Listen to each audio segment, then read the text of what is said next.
Very good morning, student. Today we are going to start a new lesson of geography, and that is lesson number 7, rocks and rocks type. Okay, तो बच्चों आज हम देखेंगे rocks and rocks के कौन कौन से types होते हैं. Okay, तो पहले आप मुझे ये बताओ कि do you know what is rocks? Rocks क्या होते हैं? आपने आपके आसपास बहुत सारे stones देखे होंगे, ठीक है, और बहुत सारे स्टोन जो है वो डिफरेंट कलर्स के देखे होंगे. तो कभी आपने ये सोचा है कि हाउ इट इज़ फॉर्म, वो रॉक जो है वो कैसे बनती है, चट्टान कैसे बनती है. सो हम लोग इस लेसन में वो समझने वाले हैं. ओके, इस लेसन में पहले हम देखेंगे कि हमें इसके जो लर्निंग ऑब्जेक्टिव हैं, मीन्स ये लेसन पढ़ने के बाद में हमें क्या क्या समझना है, अंडरस्टैंड करना है, और जो मैं आपको पूछने भी वाली हूँ. सो फॉर्मेशन ऑफ रॉक्स, रॉक्स का फॉर्मेशन कैसे होता है, चट्टाने, पत्थर, स्टोन्स, ये रॉक्स कैसे बनते हैं. प्रोपोर्शन ऑफ रॉक्स, रॉक्स जो होती हैं उसके प्रोपोर्शन क्या होते हैं, मीन्स रॉक के अंदर क्या क्या चीज़ें होती हैं. जैसे last chapters you learn that कि आयरन जो होता है, सॉल्ट अपना होता है, वो सॉल्ट के अंदर क्या क्या उसके प्रोपोर्शंस होते हैं. सो इस लेसन में भी हम देखने वाले हैं कि रॉक्स की प्रोपोर्शन क्या है, रॉक्स के अंदर क्या क्या चीज़ें होती हैं. Types of rocks, means basic rocks के कितने टाइप्स हैं, और इग्निशियस रॉक, सेडिमेंट्री रॉक्स, इसके अलावा मेटामॉर्फिक रॉक्स, ये हम देखेंगे. फिर इन महाराष्ट्र डिस्ट्रीब्यूशन ऑफ रॉक्स, वो देखेंगे हम लोग इस लेसन में. So let's start the lesson. So student, if you see the picture, अगर आप ये पिक्चर ध्यान से देखो, ये आपकी बुक के पेज नंबर 40 पे भी आपको ये पिक्चर दिखाई पड़ेगा. आपको पहले ये पिक्चर देखना है. देखो ए नंबर जो दिया है, इस पिक्चर को A B C ऐसे 3 नंबर दिए हुए हैं. सो ए में आपको देखना है, you have to observe the picture in figure A, figure B and figure C, and you have answer the following questions. जैसे आपको ए में क्या दिखाई पड़ रहा है, what is a hill in A made up of. अब यहाँ देखो आपको लैंड स्लाइडिंग दिखाई पड़ रहा है. लैंड स्लाइडिंग एक नेचुरल कैलेमिटीज़ है बच्चों. इसमें क्या होता है, अचानक बहुत रेनफॉल की वजह से जो है पहाड़ जो है वो खिसकने लगते हैं. That is called the landslide. So A में आपको जो लैंड स्लाइड दिखाई पड़ रहा है, उसमें आपको हिल माउंटेन जो है वो खिसकता हुआ दिखा रहा है.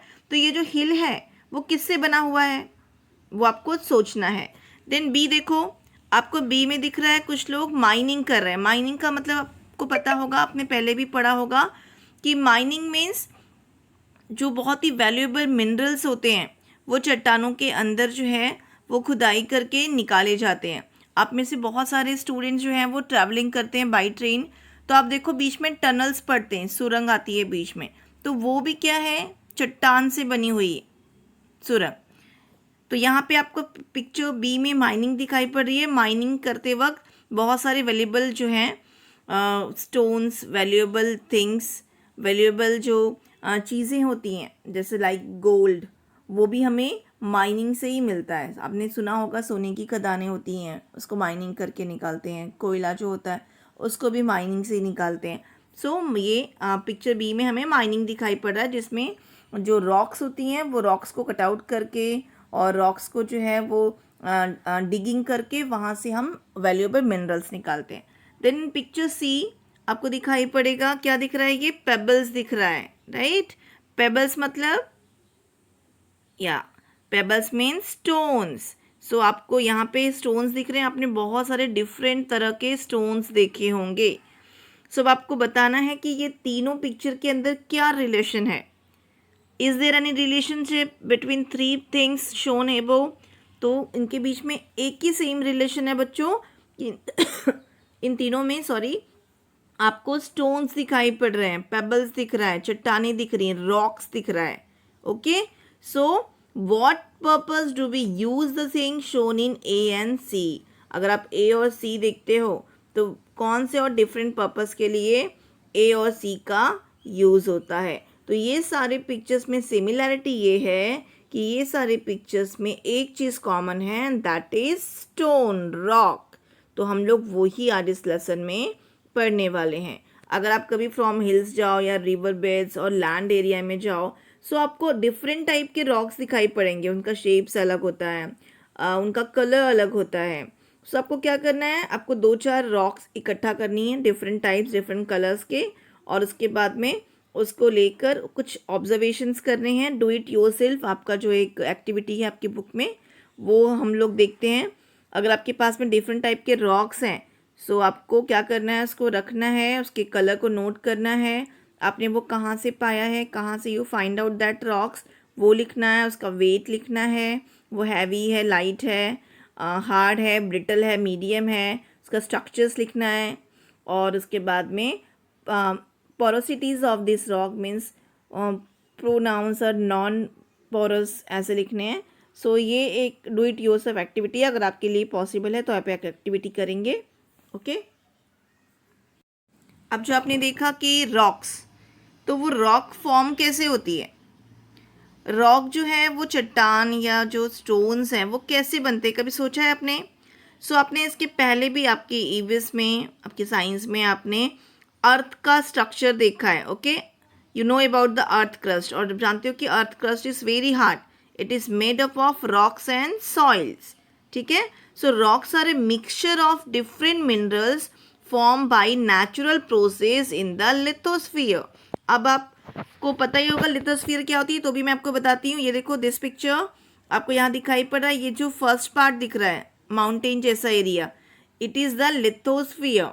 लिथोस्फीयर में आपको crust and upper most solid mantles दिखाई पड़ेंगे। ठीक है, सो ये आपका लिथोस्फीयर है। इसके पहले वाले लेसन में आपने क्या पढ़ा था? ओके, याद है आपको?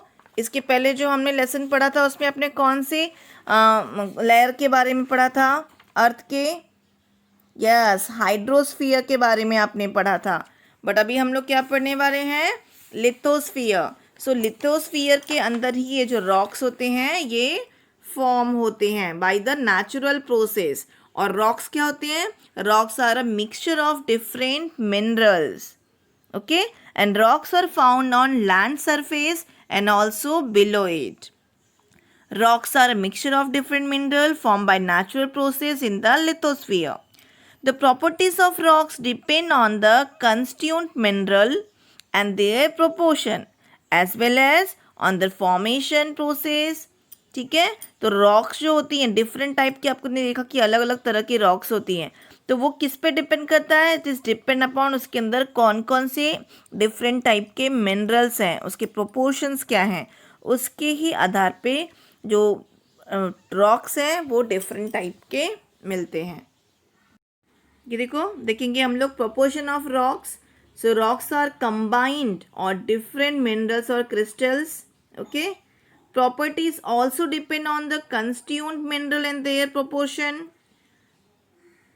Properties like the shape, size, track, luster, etc. of the minerals, grain or crystal arranged in the rock. ये मैं आपको रॉक की प्रॉपर्टीज बता रही हूँ।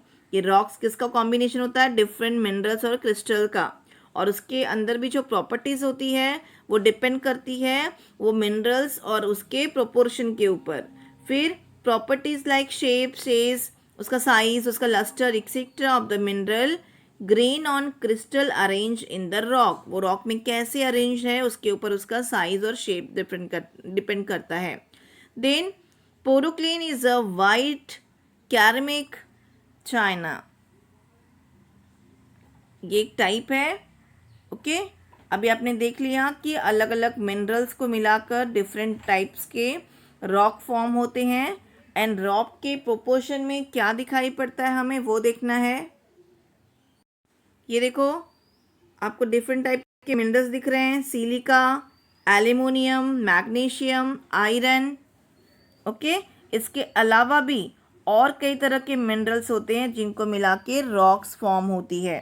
Silica, aluminium, magnesium, iron are the major rock forming minerals and there are also other minerals too in different rocks. तो ये mainly proportion of rocks के मेन मिनरल्स हैं जिनको मिला के रॉक फॉर्म होती है। देखो ये फर्स्ट वन जो वाइट वाला दिख रहा है आपको, दिस इज सिलिका, ये जो रेडिश कलर का है एल्यूमिनियम है, यहाँ देखो आपको आयरन दिख रहा है ब्लैकिश जैसा थोड़ा सा ब्लैक कलर का, एंड ये थोड़ा सा डल ग्रीनिश है, दैट इज मैग्नीशियम। सो इसको मिला के ही रॉक जो है वो फॉर्म होती है। तो इसे हम proportion of properties of rocks कह सकते हैं। ओके, अब हम देखेंगे डिफरेंट टाइप्स ऑफ रॉक्स कौन कौन सी होती है।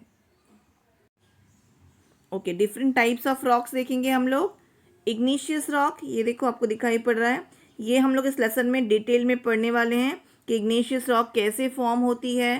सो पहले मैं आपको दिखा दूँ उसका पिक्चर कि इग्निशियस रॉक होती कैसे है। ये देखो, ये है igneous rock. Then sedimentary rock थोड़ी सी डिफरेंट होती है इग्निशियस से। इसके अंदर आपको ऐसे छोटे छोटे क्या दिखाई पड़ेंगे, जैसे छेद होते हैं, छोटे छोटे होल्स, वो दिखाई पड़ेंगे। नेक्स्ट यहाँ देखो, एक डिफरेंट पैटर्न में दिखाई पड़ रही है, दैट इज मेट्रामॉर्फिक रॉक्स। तो अब हम लोग इस लेसन में पढ़ने वाले हैं कि ये डिफरेंट टाइप्स ऑफ रॉक्स जो है वो कैसे फॉर्म होती है, उसकी कैरेक्टरिस्टिक्स क्या हैं और वो कहाँ पे मिलती है। तो फर्स्ट हम लोग पढ़ने वाले हैं इग्निशियस रॉक्स के बारे में। बच्चों, अब हम देखेंगे इग्निशियस रॉक के बारे में कि इग्निशियस रॉक जो है वो कैसे फॉर्म होती है। जैसे कि आपको इस पिक्चर में दिखाई पड़ रहा है बच्चों, ये एक वॉल्केनो है, राइट। आप जानते हो वॉल्केनो के बारे में। So the interior of the earth has very high temperature. जो अर्थ का इंटीरियर होता है, अर्थ के नीचे देखोगे तो बहुत हाई टेम्परेचर होता है, और उसके रिजल्ट की वजह से क्या होता है, as a result of this temperature the material in this part is in the molten side slate. मतलब इतनी ज़्यादा अंदर इंटीरियर ऑफ अर्थ इतना ज़्यादा गर्म है कि उसके अंदर सारा जो चीज़ें हैं वो एकदम किस में रहती हैं, मोल्टेड मटेरियल में रहती है, मतलब लिक्विड फॉर्म में रहती हैं। And sometime this material gets release through the fissures in the crust and this is called an volcano. और इसे ही वॉल्केनो कहते हैं। जब ये सारी अंदर मोल्टेड चीज़ें जब कभी बाहर आती हैं तो वो वॉल्केनो का रूप ले लेती हैं। इसमें क्या क्या बाहर आता है बच्चों, lava, gases, dust, ashes etcetera are thrown out during volcanic eruption. जब कभी वॉल्केनो आता है तो धरती के अंदर का जो पृथ्वी के अंदर का जो वो ये हाई टेम्परेचर का मोल्टेन मटेरियल है वो सारा बाहर आता है, और इसी से इग्निशियस रॉक फॉर्म होती है। कैसे, when the molten material known as magma within the crust and lava on the surface cools down, it solidifies giving rise to rocks and these are known as igneous rock। तो जब volcanic eruption के time पे देखो आपको picture में दिख रहा है ये मैग्मा है, ये लिक्विड फॉर्म में है। जब ये मैग्मा जो है वॉल्केनो से बाहर आता है और ऐसे ही लावा, अभी आपको दिखाती हूँ मैं लावा कैसा होता है। वो लावा और मैग्मा जब वॉल्केनो इरप्शन के टाइम पे बाहर आते हैं तो जब वो ठंडे हो जाते हैं, सो ठंडे होने के बाद में उससे जो रॉक बनती है that is called the igneous rock. ये देखो आपको पिक्चर में दिखाई पड़ रहा है मैग्मा एंड लावा। ये मैग्मा लावा एकदम ज़्यादा गर्म होते हैं, बट जब ये अर्थ सरफेस पे आते हैं तो they start down to cooling, और जब वो कूल हो जाते हैं it solidifies giving rise to rocks and these are known as igneous rock. So as these rocks are formed out of the material from the interior of earth, these are also referred to primary rock। चूँकि ये अर्थ के interior से बनी होती है इसीलिए इस igneous rock को प्राइमरी रॉक भी बोलते हैं। And mostly these rocks appear hard and homogeneous. ये एकदम हार्ड होती हैं। होमोजीनियस का मतलब होता है इसके अंदर किसी भी तरह का वो किसी भी जीवाश्म नहीं होते, मीन्स फॉसिल्स नहीं होते। दीज आर हैवी बहुत होती हैं ये, and they do not gate fossils in these rock. आपको इसमें फॉसिल्स दिखाई नहीं पड़ेंगे। अगर आप देखोगे तो इग्निशियस जो रॉक है इसके अलग अलग आपको एग्जाम्पल दिखेंगे। आपको एग्जाम्पल दिखा रही हूँ मैं इग्निशियस रॉक के। देखो यहाँ पे पिक्चर में दिख रहा है आपको granite, basalt, pumice and diorite. These are the examples of igneous rock। and ये अलग अलग igneous जो रॉक होती है उसके अलग अलग एग्जाम्पल्स आपको इस यहाँ पे दिखाया मैंने।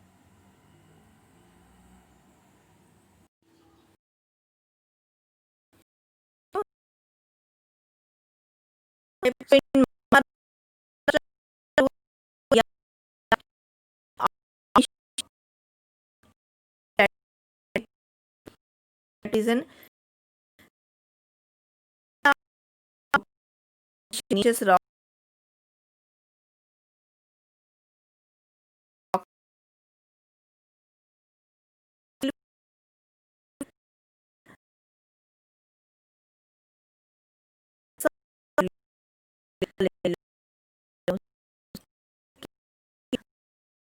होती थी. So actually these are the old quarry site. Rocks are extracted from these site and used for the construction of the fort. जो किले वगैरह बनाने होते थे तो क्या किया जाता था कि ये जो रॉक्स हैं इनको डिगिंग करके, जो अर्थ है उसको डिगिंग करके वो सारी चट्टानें जो हैं उनसे ये सारे फोर्ट बनाए हुए हैं महाराष्ट्र के. और in this pits and dug out left behind after rock extraction water was allowed to accumulate and these lakes, tanks, etc. were created. जब वो डग आउट करते थे उसमें से चट्टानें निकाल के किले बनाने के लिए, तो जो उसके रिमेन्स लेफ्ट आउट बचते थे, लेफ्ट बिहाइंड, तो उसके अंदर पानी भरने की वजह से ये लेक्स, टैंक्स, वाटर टैंक्स सारे बने हुए हैं. Okay, so in the pits and dug out left behind after rock extraction water was allowed to accumulate. These lakes, tank, reservoirs etcetera were created. तो ऐसे आपको बहुत सारे एलिफेंट यार्ड और लेक्स जो हैं वो महाराष्ट्र के किलों के आसपास में दिखाई पड़ जाएंगे, बिकॉज वहाँ के इग्नीशियस रॉक जो है वो डग आउट करके उसका यूज़ करके वहाँ के जो किले हैं वो बने हुए हैं. और इसलिए महाराष्ट्र के बहुत सारे किले आपको इग्नीशियस रॉक के ही बने हुए दिखाई पड़ेंगे. Okay, clear. अब हम पढ़ेंगे सेडिमेंट्री रॉक के बारे में.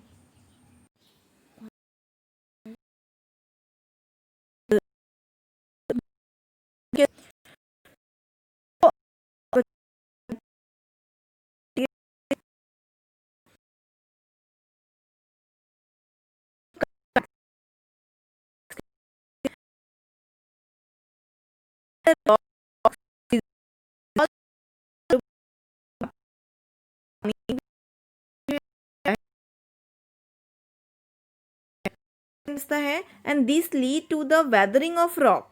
जिसकी वजह से रॉक जो है वो गीले होते हैं एंड दे गेट डिस्टगार्टेड और डीकम्पोज, और उसके ब्रेक होने लगते हैं. That is they get reduce two pieces, फिर छोटे छोटे पीस बन जाते हैं. And these rock particle gate transported by reverse, glaciers, winds, etc. towards low-lying area and are deposited there. उसके बाद में आप देखो उनको अलग अलग नदी और ग्लेशियर जो हैं वो छोटे छोटे पीसेस को बहाकर लेकर जाते हैं, और फिर क्या होता है वो one by one layer wise जो है देखो इकट्ठा होने लगता है, जैसे कि आपको दिखाई पड़ रहा है पिक्चर में. So towards low lying area these pieces आ, एक के ऊपर वो क्या करते हैं, डिपॉजिट करते हैं. There one after the other layer of sediments get deposited there one after the other. So the upper layer exert heavy pressure on the lower layer and this lead to the compaction of material and develop of sedimentary rocks. Okay, मैं फिर से आपको एक बार दिखा रही हूँ sedimentary rocks. ये देखो जो अलग अलग तरह से वेदर में जो डिफरेंसेस आते हैं और जो पानी सोक करती हैं जो रॉक्स, वो क्या करती हैं, ब्रेकआउट कर देती हैं, उसके बीच में ब्रेक्स होने लगते हैं. फिर छोटे छोटे उसके जो पार्ट्स हैं उसको ग्लेशियर, वेन्स जो है वो बहाकर लेकर जाती हैं. फिर उसके बाद में क्या होता है वो एक के ऊपर एक जो है वो जमा होने लगती हैं. इसलिए आपको लेयर दिखाई पड़ेगा सेडिमेंट्री रॉक के अंदर, आपको बहुत सारे लेयर्स दिखाई पड़ेंगे, बिकॉज ये लो लाइंग एरिया में वहाँ पे एक के ऊपर एक डिपॉजिट होते रहते हैं. सो जो इसका अपर लेयर होता है वो नीचे वाले लेयर में बहुत हैवी प्रेशर डालता है, और this lead to compression of the material and developed of sedimentary rock. ये देखो सनस्टोन, लाइमस्टोन, ये इसके अलग अलग क्या हैं, एग्जाम्पल्स हैं. Shales, coals, these are the example of sedimentary rock. अब सेडिमेंट्री रॉक में यू कैन ईजिली आप उसके अंदर फॉसिल्स देख लोगे. तो फॉसिल्स क्या होते हैं आपको पता है बच्चों? फॉसिल्स जो होते हैं while layer are getting deposited the remains of dead animals or plant get buried in these layer at time. देखो आपको दिखाई पड़ेगा कि जब वो लेयर बनती है तो बहुत सारे डेड एनिमल्स जो हैं उसके अंदर रह जाते हैं, जो डेड हो जाते हैं.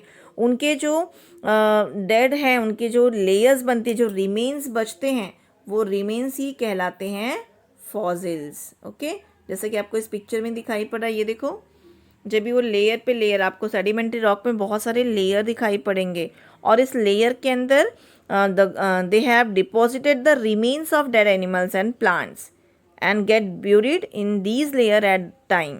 Therefore one may we can see find fossils in sedimentary rocks, and sedimentary rocks are generally brittle and lightweight and most of them are porous. ठीक है, sedimentary rocks जो है वो brittle होती है और लाइट वेट की होती है. ठीक है, ज़्यादा वजन नहीं होता है उसके अंदर. तो आपको फॉसिल समझ में आ गया होगा. अभी इसके एग्जाम्पल देखो, यानी सेडिमेंट्री रॉक्स के एग्जाम्पल देखो. आप देखोगे सेडिमेंट्री रॉक्स के एग्जाम्पल्स, ये आपको फॉसिल सिखाया मैंने. ये देखो कितना क्लियरली आपको दिखाई पड़ रहा है. जो रिमेन्स हैं उसके एनिमल्स के, जो उसके अंदर दब जाते हैं, उसके रिमेन्स यानी फॉसिल सेडिमेंट्री रॉक में इजीली दिखाई पड़ते हैं. Sandstone, limestone, shale, corals etcetera are the examples of sedimentary rocks, and one may find coal seams in sedimentary rock. ठीक है, तो sedimentary rock के ये सारे these are the examples. ये देखो sandstone, limestone, shales and corals. These are the example of sedimentary rocks, and sedimentary rock में आप easily layers देख सकते हो. ठीक है, तो आपको sedimentary rock समझ में आगे रहेगी. अभी हम क्या पढ़ने वाले हैं? Metamorphic rock. तो मेटामॉर्फिक रॉक पढ़ने से पहले एक छोटा सा डू यू नो सेशन है, वो देखेंगे हम लोग.